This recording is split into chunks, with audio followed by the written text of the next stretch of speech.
Hello everyone, welcome to my channel. The name's Henarado. Today we're gonna jump right into something. It's called the One Piece TCG Sim.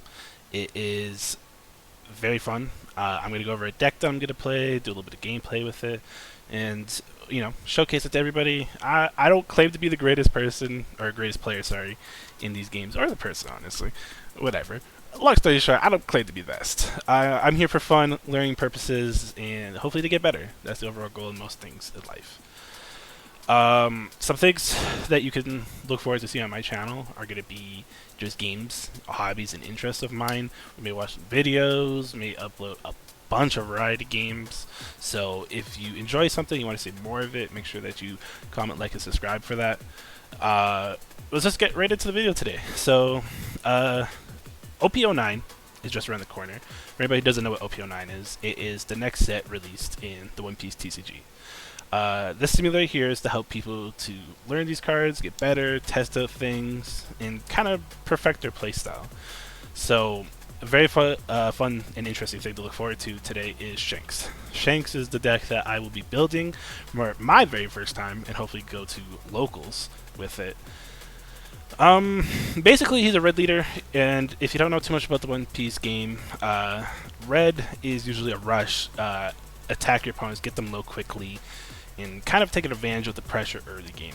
Shanks, being a red character, is very unique because his whole strat, at least this deck that I've built an archetype around it, is to basically survive to the later half of the game, start playing big bodies. Big bodies, for anybody who doesn't know, is also just a card cost. That's a lot, right? As you can see, I have some 8s, 10s, 7s, everything's in there. We'll go over it here in a second. Basically, though, the goal of this is to get the free counter, essentially is what it is. Activate this, lower them by 1,000, survive an attack, get more Dawn, build up your field, and then just wipe them and slowly remove their field. Shanks is really cool. I really want to build it, and let's get into some of the cards here. So this card right here, great. It's got 2,000 counter. If you're not too sure what that is in this game either, when you are attacked, if you have someone hit you for 5,000 and the leader has 5,000 as indicated at the top right, this counter here would then make Shanks 7,000 and allowing me to negate the damage I would take to my life points, which would be 5. And on top of that, it has an on-play effect. So once I play this card, I can give it to one of my opponents minus 2,000 power, which is really good. We'll get into that later. This card right here is another amazing card. It's got a 2,000 counter on it, but has an activate main, which means I can activate it on my turn during my main phase. Basically, though, I can take a card from my life pool, add it to my hand. That'll give Sanji here 2,000, making him a 5,000. And then if I have 2 Rested Dawn, it'll make him up to a 7,000. It's a very strong attacker for 2, and great counter for late game. This card right here is a 10 drop. This is the highest amount of Dawn in the game. It would take everything you have to play it. It's good though, because it has an on-play effect of KOing an opponent's character up to 10,000 power or less. Right here we have Monkey D. Dragon, which is a rush character. As I mentioned earlier, rushes the pressure. It's very good. Once you play it, you can put 2 Rested Dawn on it. Basically, you can make him 11,000, and he swigs the same turn that he's placed down. Not all cards can attack when they're first placed. This card is amazing. Beautiful artwork, by the way. This is why I really love this game and getting into it. On-play effect, minus 3,000, minus 2,000 to an opponent. KO up to a character at 3,000 or less. Excellent control for the board. And that's a little bit of what we're getting into here at the Shanks. Is that you're not here to rush, but you're here to still apply pressure. You still have cards for that, right? We still want to have the option to be able to do those things. But we're mostly here to survive to the late game and start playing these bigger bodies. And that's why this card is so amazing. This one, another good one, has a counter, has a search, look for the red-haired pirates. That's kind of the theme of the deck. A lot of the characters are red-haired pirates, and we want the best out of that. Shanks, another 10 drop here. This is giving all of your opponents minus 1,000, so similar to kind of his effect, giving another 1,000 minus to it. Really strong. If you get a couple of these going, you're really going to be able to clear up the board nicely. Also has rush, very strong. This one right here, no counter on it. It's a low cost though, so that's good. With a great activate, you may basically place this character in the bottom of his deck, and then you get to put a minus 3,000 power onto another target.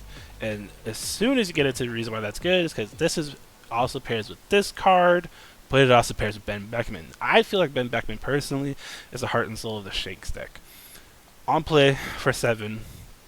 You get to remove one of your opponent's characters with 6,000 power or less. It's not a KO, it's a trash. The wording in this game is very crucial because a trash card is a lot more effective because a lot of things have KO immunity. Okay, so Ben Beckman is the heart and soul of this.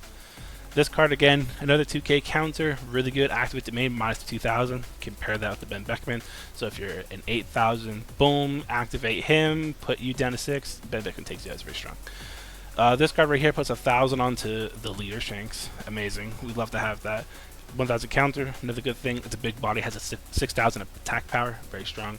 And if you put the -1, or if you put $1 on, so you can put a -1,000 on. Another strong one. Another 2k counter here that we love to see. It has an on-play effect. It's a little more niche use because I feel like a lot of cards are getting a little bit higher on these thresholds because people are starting to pick up on. I feel like the meta almost. Again, I am new. I have been playing a little bit though, to be fair. I have about 20 to 30 games on Shanks, and I played a little bit before. But long story short though, I feel like a lot of people are starting to catch on to higher cost cards, higher attack cards. This is kind of the meta, I feel like, in a sense. I feel like a lot of people are playing towards that. There's still some decks, like Blue Doflamingo, that wants to play a lot of cards, but even then, they still have 5,000 to 6,000. They're still 4 cost, so. Nonetheless, though, this is really good for certain cards, and it'll help you out. Right here, I think this is another great staple, personally. Another 1,000 counter for a 4 and a 5,000, amazing blocker. Basically activate it, it'll take a hit for you. And then on KO here, if your leader is red hair, which it is, right, you get to KO up to one of your opponent's characters with original power 6,000 or less. Very, very powerful. Block a hit, dies, then takes out another person with him at the same time. Lots of value. Now this card, visually stunning. Absolutely love it. Highly just, I can't get over how beautiful One Piece is. Highly recommend people get into it, get a look at it. These cards are beautiful. They do an amazing job. This card has Rush. It's another 10 drop, but the added bonus here is if you or your opponent have 0 life and a blocker is activated on your opponent's side while attacking, you automatically win the game. This is very good in helping you close out matches, especially against Blackbeard, where I feel like if you're not playing the Rush version of this deck, it's a little more challenging to get those wins. But if you get them low enough and play the Gold D Roger, and you kind of just rush in and they have to block, because that's his kind of whole architect is playing big 10 drop blockers. This card right here can win you the game. Not to mention, again, it is so beautiful. This card right here is very good. It pairs well with a lot of the minus power effects that we've been looking over here. But on play, give it to one of your leader, rest your characters, Adon, and then activate main. You may rest this character and KO up to one of your opponent's 5,000 or less power. Beautiful card. I feel like it works really well. It synergizes with the kit, and that's why I got it in here right now. Not to mention that it's also a 7 drop with 8,000 power.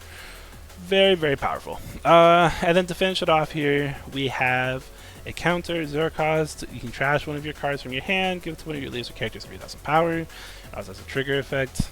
Not too worried about that. The counter here is very nice as it doesn't cost Dawn, where I feel like this deck doesn't really have a lot of Dawn left over sometimes. Sometimes you do, depending if you have a bad hand or not. Pretty much though, a lot of these cards may not have a counter, so this doesn't have counter, this doesn't have counter, no counter, no counter, no counter, no counter. Even this one right here has no counter, so there's a lot of no counter cards. It's just kind of to help mellow out you into the late game. So, you know, if you need it, you can come up with a 3,000, and all it's going to cost you is a trash a card in this. So it is pretty strong. I'm running 2 currently because I don't think you need to have too much more than that, but you know, this deck's still changing a lot. Like I said, I'm only about 20 to 30 games in. It's really not that much time. We're talking about like 4-ish hours. But yeah, let's get ready to it today, and hopefully you guys enjoyed the video. Talk to you again when we're back in there.